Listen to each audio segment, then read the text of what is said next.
Well, hello there, everyone. This is Easter weekend, and I'm doing a little bit of work on the layout here. I have completed, at least the bench work anyway, for the second level of the layout. So this would call us phase two, I guess. So let's go ahead and take a look at that right now, shall we? Well, as I showed you guys in the last video, which was basically phase one of the project, I got most of the footprint figured out for this layout. But of course, things have changed once again, and things have been expanded. Originally, I had decided that I just wanted to have two separate sections of layout with a loop at each end. These two sections were to be connected with helixes that ran the trains up to about 5 feet across the door. This would allow me to enter the train room without having to duck, or more like crawl under the 4-foot height layout as I had to do before when I had the HO scale layout. After hearing mentioned that some people hated helixes, I tested the helix that I had built to see if I liked it and how I got along with it. It worked well for the Cato Northern 844, Athearn Big Boy 4014 locomotives, as well as the Bachmann DD40. These represent the largest locomotives that I will run on the layout, and they climb just fine up the helix. But I realized that the access to the track would be quite difficult, if not nearly impossible, towards the back of the helix, unless I made a way to remove it. Well, anyway, I decided to abandon the helix idea and the two separate train islands in favor of what you saw in the previous video. Now that I put together track and operated on this configuration, I once again figured that it would be better if it was larger. And phase 2 was born. I have set up the bench work so that the center of the helixes are open, allowing me to access the tracks when needed. I plan to cover the inside of the helix with some heavy paper stock, such as poster board or artist board, that will keep derailing trains from taking a big long dive down the hole.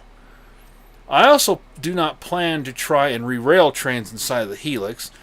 If there is a problem, the locomotive and cars will be removed and set up somewhere else on the layout. I do plan to thoroughly test the helix before it's officially put into service and is covered up with scenery and stuff like that. The most work I want to do involving the helix is run a couple cleaning cars up and down it a few times, but beyond that, I want it working without having issues, without issues being the norm rather than the exception. I don't want to have issues once in a blue moon, but not all the time. On the Cheyenne yard, you can see that I have glued a couple strips of foam onto the side and edge. This was to allow for the track you see running behind the steam shop to the other side of the yard. My plan is to cover the curved track by creating a southbound viaduct that goes over the yard here. This is the line that runs along the south side of the steam shop. Runs down over to here. And this is the line I've got running along. It loops around the steam shop and comes back over to here. These two tracks, north side of the yard, south side of the yard, connect together back over here off camera and off paper. Once you get past the viaduct, the east and west viaduct that goes over the yard, these two tracks connect through a couple switches over here. So basically what I'm doing with having the loop going around the layout, or the back side of this yard anyway on the layout, I'm just basically recreating what the prototype already has, but instead of I don't have room to do the switches and the viaducts and everything else, so we're just going to simply loop this together around here. And then what I'm going to do on this side, where I extended that, added that chunk of foam, is I'm going to put the southbound viaduct there, and that's going to kind of hide that curve a little bit. And like I said, it's not the way the prototype has. Unfortunately, that means, given the space limitations that I have, these little tracks right here are going to be basically worthless. They're just there for looks, honestly. They're not gonna be long enough to park a train of any kind right there. So I'm gonna probably make those doors on the shop just shut all the time. But as you see, they got the concrete pads in between the tracks right there, and I can recreate that. But this loop may end up not staying there, I don't know. Having two layers or two levels to the layout, I may change this, because actually these tracks right here and this right here coming in actually go and connect to the north track right here, where they've got the stuff stored right here. This actually connects further down, so I might recreate that instead of this, just simply because I've got the roundhouse that I still want to put in here. And right now the roundhouse on my layout is more like up in here somewhere, not right there. But I'm just trying to position everything to where it works and it looks somewhat close to what's actually there. I don't think I'm going to bother with the pond. I might do some of these buildings if I have room, just to kind of fill in the space that's all actually here on the layout itself. Here's the turntable, which I am in the process of building that. I've actually got the turntable, the concrete portion itself right here, the pit. I've got that already bought and drilled out, and everything else in the bridge right here, which is actually not really that hard to do this yourself, but this is, I've already 3D printed this as well. We'll see that in another video. But trying to find space on my layout on my peninsula to fill these three, what I consider key items into the space that I have, is proving to be a little bit challenging, especially because I do want some storage tracks, maybe a little bit of staging on here, but I don't think I've got enough room for both of those items, and that's why I'm thinking about having the staging and storage elsewhere on the layout on the second level. This yard is a compressed down version of the real thing anyway, but it is just a matter of making it all fit in such a way that it works. So the idea right now is this southwest helix is going to represent the Cheyenne to Laramie portion of the route.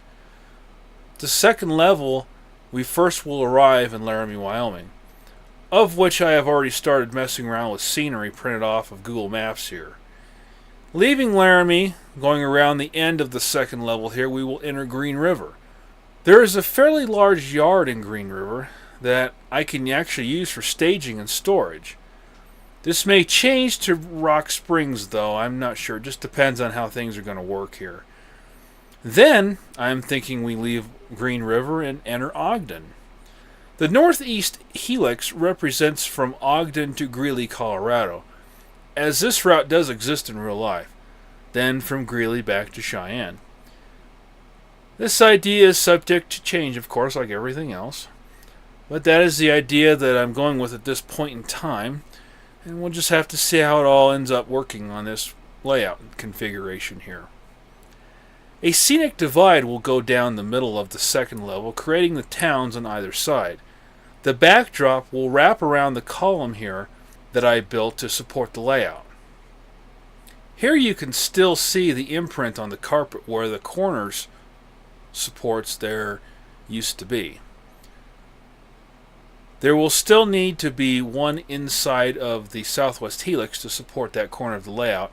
It is a little spongy right there, and I don't want to block my view of the second level, so it's going to go inside. That'll solve that problem. And speaking of blocking my view, I didn't want anything to block my view of the second level, so I built the beams, or the columns if you will, down the middle. 2 of them to be exact, 1 on each end here. I then built supports off of the beams to hold the second level in place. This is plenty strong enough and eliminated having any supports in my way of viewing and accessing the second level.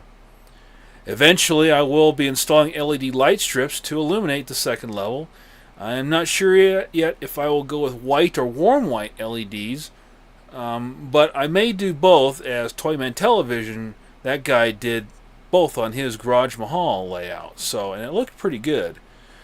So once I get the wood cut out on the layout for the helixes to get up to the first level here, I'll probably start putting together the video that I did, or all the footage I shot, I should say, of 3D printing this Union Pacific steam shop, the Cheyenne steam shop.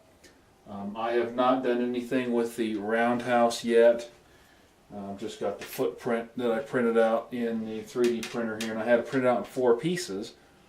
But this I did, these 2 things I did last year.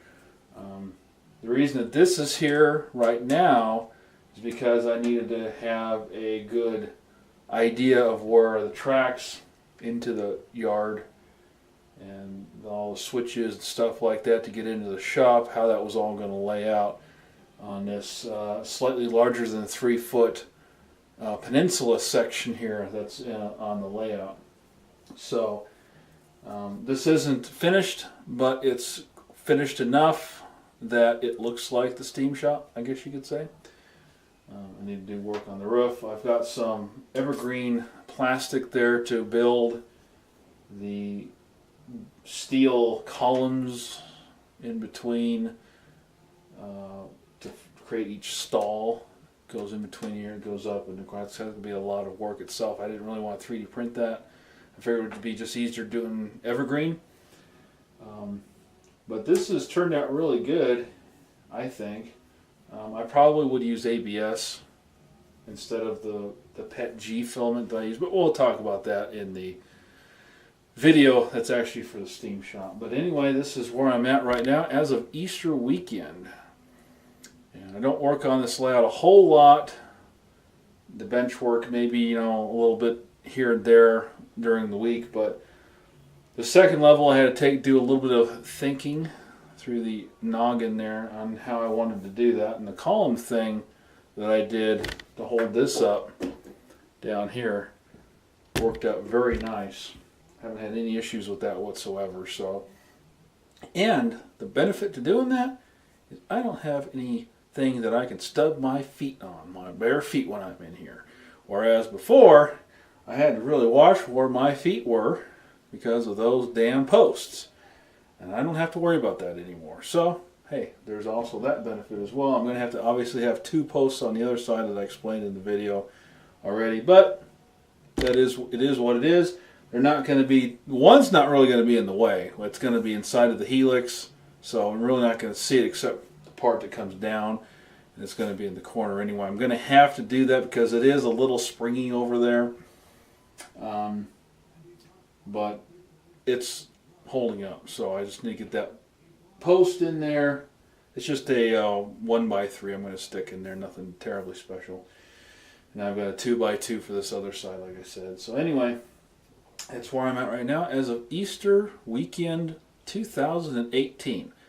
So anyway, guys, thank you very much for watching. This is UP Trains 4014 signing off. Peace out, everybody.